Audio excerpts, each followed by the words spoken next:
গত ২৬ মার্চ রাত্রে জগদ্দলের মজদুর ভবনের অদূরে বোমা গুলি চালানোর ঘটনায় নাম জড়ায় ব্যারাকপুরের প্রাক্তন সাংসদ অর্জুন সিং এর।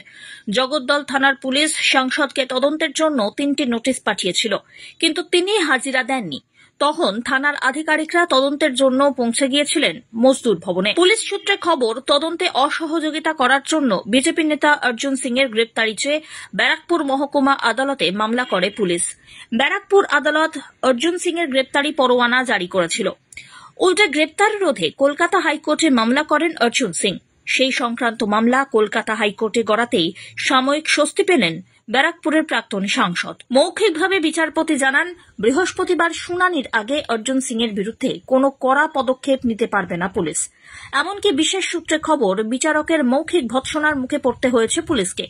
তদন্তের আগেই কেন তড়িঘড়ি বিজেপি নেতাকে গ্রেফতার করার প্রয়োজন হলো, সেই বিষয়ে প্রশ্ন তুলেছেন কলকাতা হাইকোর্টের বিচারপতি। গোটা বিষয় নিয়ে অর্জুন পুত্র তথা ভাটপাড়ার বিধায়ক পবন সিং বলেন, তিনি শুনেছেন মহামান্য আদালত জানিয়েছেন এখনই বাবাকে গ্রেফতার করা যাবে না। আমি আগে এই ব্যাপারে আপনার নিউজ মাধ্যমে আমি একটা কথা বলেছেন কি বাবা কিছু করেছেন না।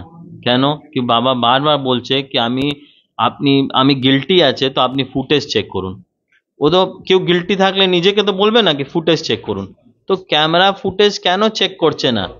উইদাউট চেক করে, উইদাউট ফুটেজকে ভাইরাল করে আপনি দেখবে এত তাড়াতাড়ি লোয়ার কোর্ট থেকে একটা জাজমেন্ট হয়ে গেছে অ্যারেস্ট ওয়ারেন্ট জন্য। তো আজকে হাইকোর্ট কি বলেছেন, এত তাড়াতাড়ি কি দরকার ছিল? সার্চ ওয়ারেন্ট জন্য ইস্যু করা আগে দরকার ছিল, হ্যাঁ, ইনভেস্টিগেশন করা দরকার ছিল। কেন আপনি তো একটা এক্স এমপি উপরে কেস করছে, তো এক্স এমপি উপরে কেস করা তো এত ইনভেস্টিগেশন মিনস না এত প্রুফ থাকলে আপনি কি করে অ্যারেস্ট ওয়ারেন্ট দিতে পারবেন? তো এই জন্য হাইকোর্ট বলেছেন কি within means till 4th April আপনি এমপি সাহেব মিনস আমার বাবা উপরে কিছু অ্যাকশন নিতে পারবে না। কালকে কেসে মিনস শুনানি আছে কালকে কেসের ব্যাপারে, কালকে শুনলে ভালো করে ও জাজমেন্ট দেবেন যে হাইকোর্টের জজ আছে। গ্রেফতারি আপাতত আটকানো গেলেও অর্জুনের ভাবমূর্তি নিয়ে এবারে প্রশ্ন তুলছেন এলাকার মানুষ। এমনটাই দাবি ভাটপাড়া টাউন তৃণমূল সভাপতি দেবজ্যোতি ঘোষের। তাঁর দাবি, ব্যারাকপুরে গুলি চলল বা খুন হলে তা যে অর্জুন সিং এর অঙ্গুলি হেলনেই হয় তা এক প্রকার নিশ্চিত। তাই তৃণমূল থেকে সাধারণ ব্যারাকপুরবাসীর দাবি, ভাবমূর্তি বদল না করলে অর্জুন সিংকে প্রত্যাখ্যান করবে ব্যারাকপুরবাসী। আইন আদালতের ব্যাপার, আইন আদালতের প্রশাসনের ব্যাপার, এই ব্যাপারে আমার কি কোনো মন্তব্য করা ঠিক?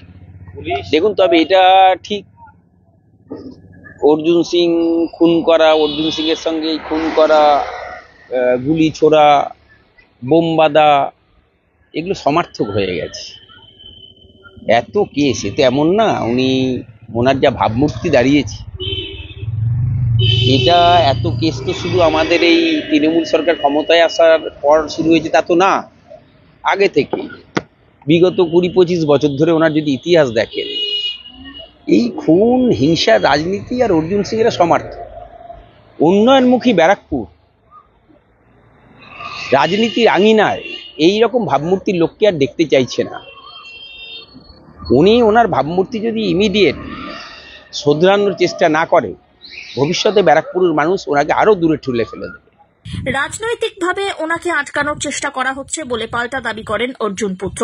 এখন দেখার বৃহস্পতিবারের শুনানির পর অর্জুন সিং এর ভবিষ্যৎ কোন দিকে গড়ায়। ব্যুরো রিপোর্ট, আজ বাংলা।